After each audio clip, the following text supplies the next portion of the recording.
Now on to our new segment, which is called The Sounds of Our Lives. Yeah, so we had this idea that we piloted in the last episode where we wanted to mix a little bit of sounds with our lives. We wanted to finish the episodes that are actually interviews with us, right? Yeah, so you have an idea where we are, what we're doing, and how we're doing it. This time we actually made it official and we got a real composer to make us a jingle. Yay!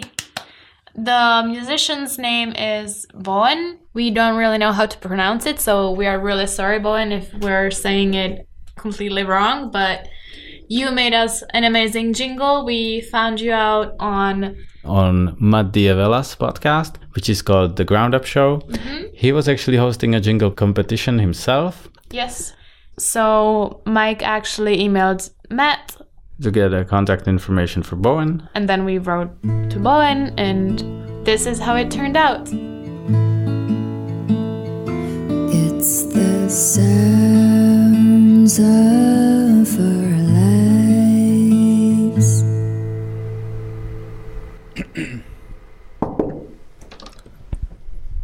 Môžu na minútku? So I went ahead and asked for a home office at my job. I see it as the first step of many towards freedom. And now some days I can skip the morning train and actually get some of my time back. So that's nice. Turn left. For the past 4 months, I've been working in France as an interpreter. It has been an amazing opportunity for me work-wise. While I've been working there, I met 15 guys that were working in the factory and that I've been interpreting for. I also realized this is something that brings me a lot of joy and that this job is something that I could and would potentially want to do in my life.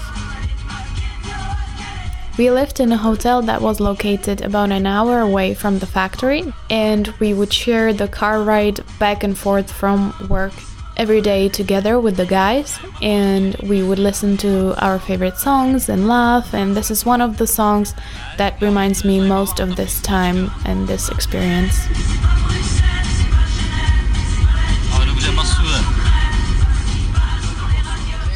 Before I got this job, I never would have thought that I would work as an interpreter, and especially in a factory where I would always have to have earplugs in my ears. So basically, I actually could not really hear what they were saying, and this is the noise that I recorded in the factory. And here's one more thing that was very strange and very unique to this place. Right outside of the hotel where we were living, there was this park full of trees, and the trees were full of birds, huge black birds. I think they were ravens, I'm not sure.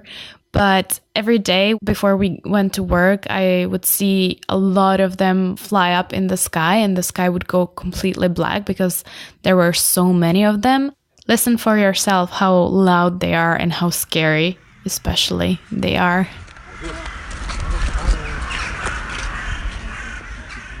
Partly because of this podcast and partly for this podcast, I joined Toastmasters, which is a group that connects people that are interested in the same thing. They want to speak publicly in front of themselves.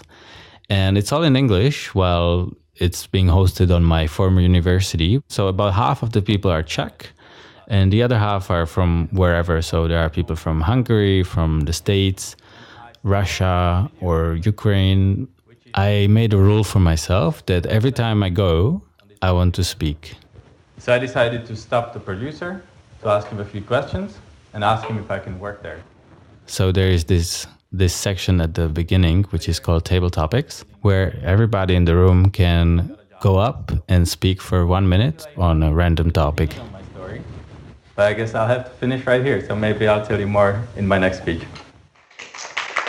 And I think it's very beneficial to me, and I really enjoy the atmosphere. Well, I've been living in France.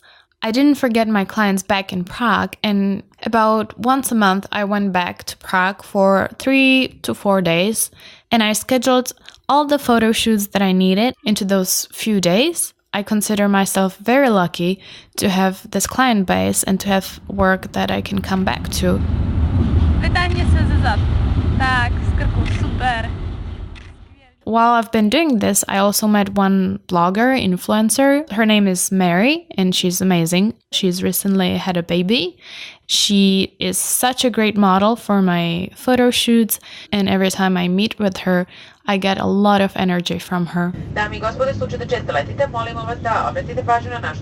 I also traveled quite a bit, and at the end of the year, I visited Serbia, then Amsterdam, and I went skiing to France. I actually went with Juan, that was a part of this episode. And it was funny because it was the first time I was skiing with Mexicans. But I want to go back to Amsterdam. I was there with my friend Kuba. I fell in love with their metro.